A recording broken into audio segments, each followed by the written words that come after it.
I have to start at the beginning, though it's difficult to pinpoint the exact moment everything fell apart. Maybe it was the day my father retired from his municipal job, leaving him with too much free time and a thirst for control. Or perhaps it truly began when my mother fell ill for the first time, prescribed strong painkillers that fogged her mind and left her vulnerable. Whatever the spark, I know that for 20 years I dedicated my life to my mother's bakery, Mabel's Kitchen. I woke before dawn to shape dough and roll out pastries, learned every regular's name, and handled the accounts with painstaking care. The smell of yeast and sugar became my perfume, the flour on my apron, my badge of honor. My sister Helen never shared my passion for the bakery. She preferred the allure of city lights and married Curtis, a charming man with a gambling problem that quickly spiraled out of control. Despite my doubts, I tried to welcome him into the family, hoping Helen's love might tame his destructive urges. While she chased big dreams, I stayed behind, building a life within those flour-dusted walls. Over the years, I became the face of Mabel's Kitchen, greeting customers and running the show. When my mother's health declined, we all assumed the bakery would pass naturally to me. I had proven my loyalty and skill, but one afternoon, Dad appeared with a stack of papers he claimed were just insurance forms. He ushered my heavily medicated mother into signing them, her signature shaky and uncertain. Days later, I discovered that everything, my livelihood, my future, was no longer hers. The bakery's ownership had been transferred to my father, who then abruptly signed it over to Helen and her debt-ridden husband instead of me. The shock hit me like a sledgehammer. I'd always trusted my father, albeit with a hint of caution, because he had a streak of inflexibility that caused friction. However, I never imagined he would so callously rip the bakery from Mom and me. My mother, still dazed from her medication, insisted she had no idea what she'd signed. When I challenged Dad, he shrugged, claiming we needed a new direction. I reminded him that I had given my entire adult life to Mabel's Kitchen, shaping it into a profitable and beloved establishment. But he brushed me aside, saying only that Helen and Curtis deserved a chance to prove themselves. Helen tried to rationalize it, claiming that Dad thought I was too invested to see fresh opportunities, while she and Curtis could bring modern ideas. I glared at her, outraged by the hypocrisy. Curtis, who had never managed anything but his own losing bets, strutted around the bakery like a newly crowned king. My co-workers looked to me for guidance, their faces etched with concern. They could see how much the place meant to me and feared what was coming under new ownership. Within days, Curtis began making changes, issuing pointless orders and funneling money into bizarre advertising schemes that screamed desperation.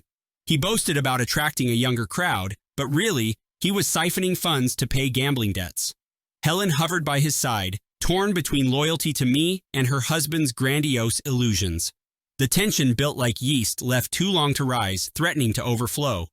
All the while, Dad avoided my eyes as though I were a ghost. It seemed he'd decided that betraying me was a necessary evil. I sensed a larger scheme, a puzzle whose pieces I was too angry to fully assemble. I tried everything to reverse the injustice. A lawyer I consulted told me the paperwork looked solid and that my mother's signature, even if coerced, would be tough to challenge in court without indisputable proof of her incapacity. Dad had gotten a notary involved, creating a veneer of legitimacy. My stomach churned with each revelation, realizing how carefully he'd orchestrated this betrayal.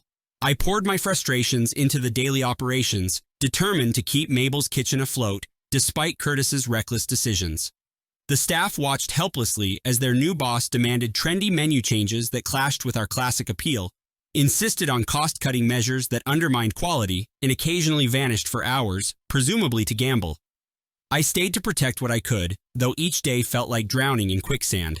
My only refuge was my mother's home, where I took care of her and tried to hide my anger, not wanting to worsen her condition. One evening, I found Dad in the living room, rifling through papers. The moment I walked in, he snapped his briefcase shut, his face a mask of tension. I asked him why he was doing this, but he simply muttered something about obligations and left the room.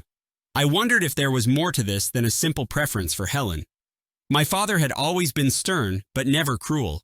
Could it be blackmail? Debt? A secret? My suspicions grew when Curtis started whispering about needing extra funds to cover unexpected costs. At first, I assumed he meant gambling debts, But I recalled Dad's strange behavior and thought maybe something bigger was in play. Perhaps they were both ensnared in a dangerous game. I began looking for clues, determined to uncover the truth behind Dad's cold-hearted betrayal. About a month into this nightmare, I received a frantic call from Helen. She was sobbing, incoherent at first, until she finally blurted that Curtis had received threats from men he owed money to. They'd found out he owned a bakery now and were demanding their dues. Panicked, Helen begged me for help. Despite my resentment, I couldn't bear the thought of my sister in harm's way, so I told her to meet me at the bakery after closing. That night, she arrived trembling. She confessed that Curtis had been gambling more than ever, hoping a big win would solve all their problems. Instead, his losses ballooned, and their creditors were circling. "Dad won't help," she whispered, tears streaking her cheeks. "He says it's our responsibility now, but we're in over our heads." Her fear was genuine, and I found my fury at her momentarily overshadowed by concern. If these men came to Mabel's kitchen, it would jeopardize not just Helen and Curtis, but also our staff and customers.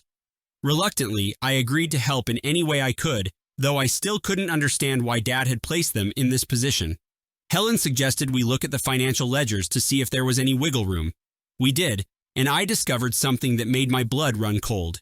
Mysterious transactions in large sums, marked as business fees, that I'd never seen before. The amounts were too high to be simple supply costs or maintenance. Someone was funneling money through the bakery, but not for legitimate reasons. Helen gaped at the numbers, horrified. Could Curtis have done this without her knowing? Or was Dad orchestrating a deeper scheme? The possibility that the bakery was being used for illegal financial activities dawned on me like a thunderbolt. Determined to get answers, I confronted Curtis in his makeshift office the next morning. His usual swagger was gone, replaced by dark circles under his eyes and shaking hands that fumbled with a stack of papers. When I brandished the ledgers, he went pale. "I'm in trouble," he mumbled. I demanded to know if he was laundering money through the bakery. His eyes darted nervously before he finally confessed that he'd been approached by one of his gambling buddies who offered a deal: filter questionable funds through Mabel's kitchen in exchange for a hefty cut. "Dad said it was okay," he whispered, as though that absolved him. My stomach lurched.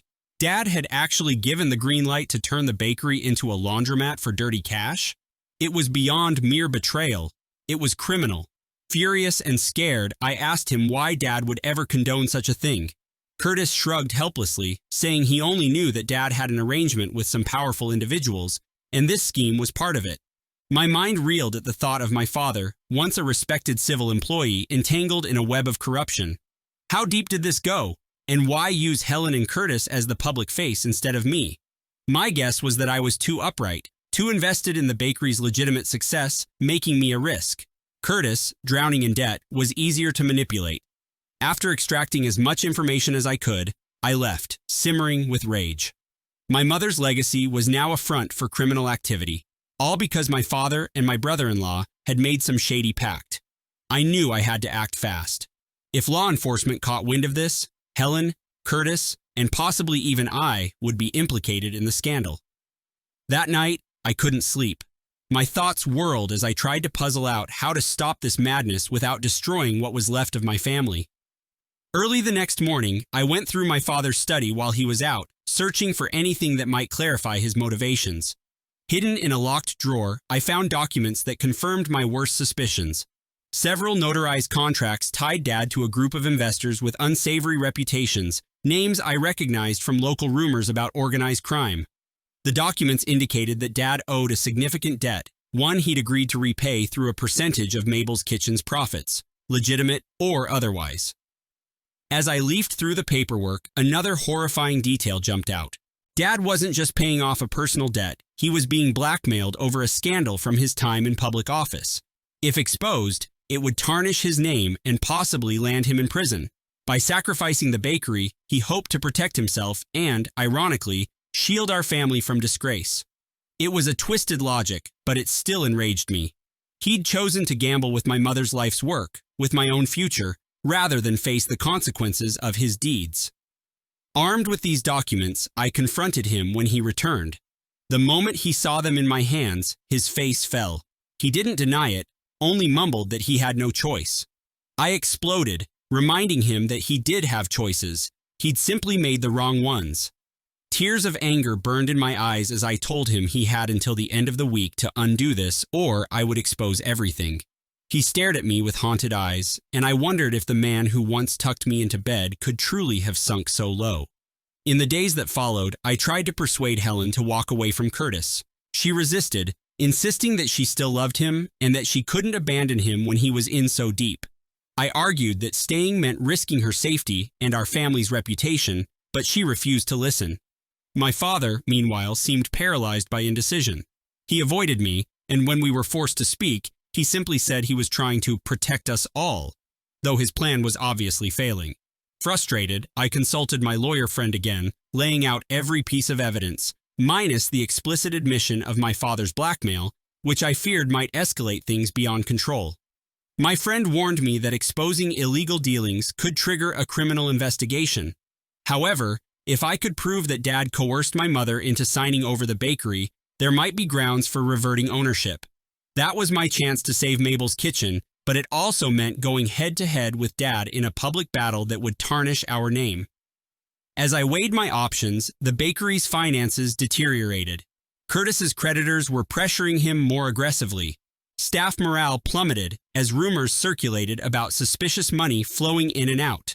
I tried to keep operations running smoothly, but customers sensed something was amiss. Our once crowded shop saw a dip in foot traffic, and loyal patrons commented on changes they didn't like. Inferior ingredients, smaller portions, disorganized service. My heart ached to see Mom's pride and joy unravel. One night, after closing, I found Helen crying in the back room. She confessed that Curtis had hit rock bottom, losing more money than ever. She feared for his life. I comforted her, though part of me wanted to scream at her for enabling him. Instead, I promised we'd find a way out. Desperation drove me to a bold decision. If Dad wouldn't fix this, I would. I arranged a secret meeting with the shady investors listed in his documents, hoping to negotiate some form of compromise. My hands shook as I dialed the number on a business card I'd found in Dad's drawer.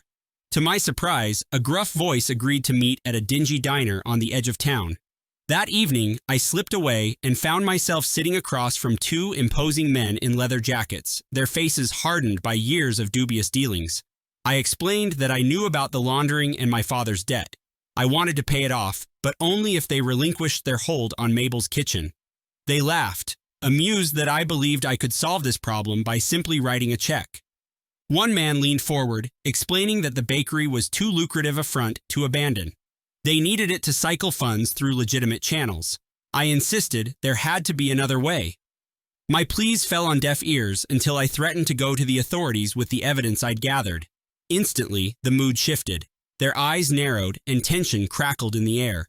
One of them growled that exposing them would put me and my entire family at risk. My heart pounded. I knew I was playing a dangerous game, but I couldn't let fear paralyze me. "If you force me," I said, summoning courage I didn't know I had, "I'll do whatever it takes to save the bakery and protect my mother." They regarded me with a mix of respect and irritation. Finally, one offered a half measure. If my father could funnel a lump sum to clear his debts, they'd consider letting go. But the number was staggering, and time was short. I returned home, exhausted and panicked. My only hope was to confront Dad with what I'd learned. If he could gather the funds, even if it meant selling everything else he owned, maybe we could cut ties with these criminals. When I found him alone in the kitchen, staring at old family photos, I recounted my meeting.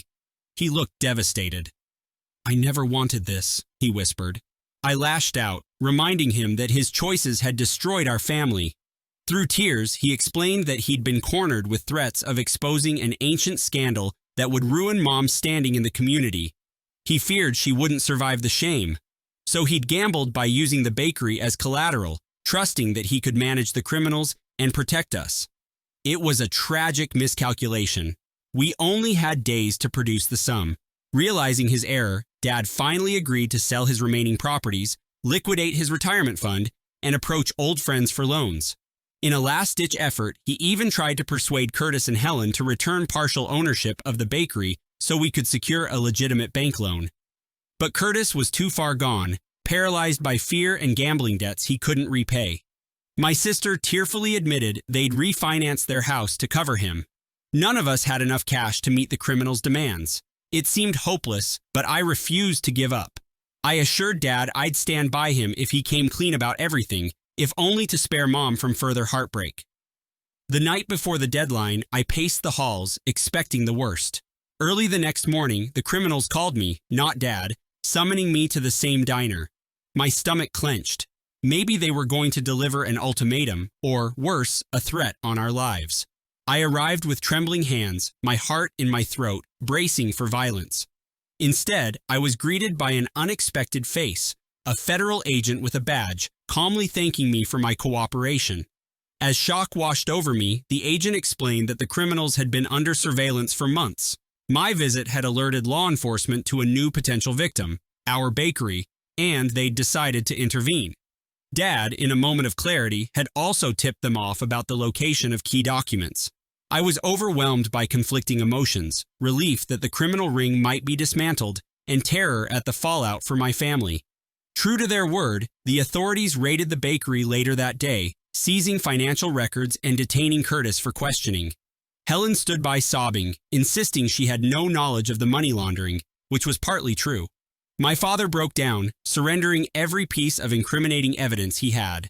When the dust settled, charges were filed against several members of the criminal enterprise, as well as my father. Curtis faced charges for his part, though a plea deal might reduce his sentence. The ordeal left me numb. Mabel's kitchen went dark for weeks during the investigation, a closed for renovations sign hastily taped to the window. Eventually, with the help of sympathetic locals who'd once loved our pastries, I reopened under the original name, determined to restore my mother's dream.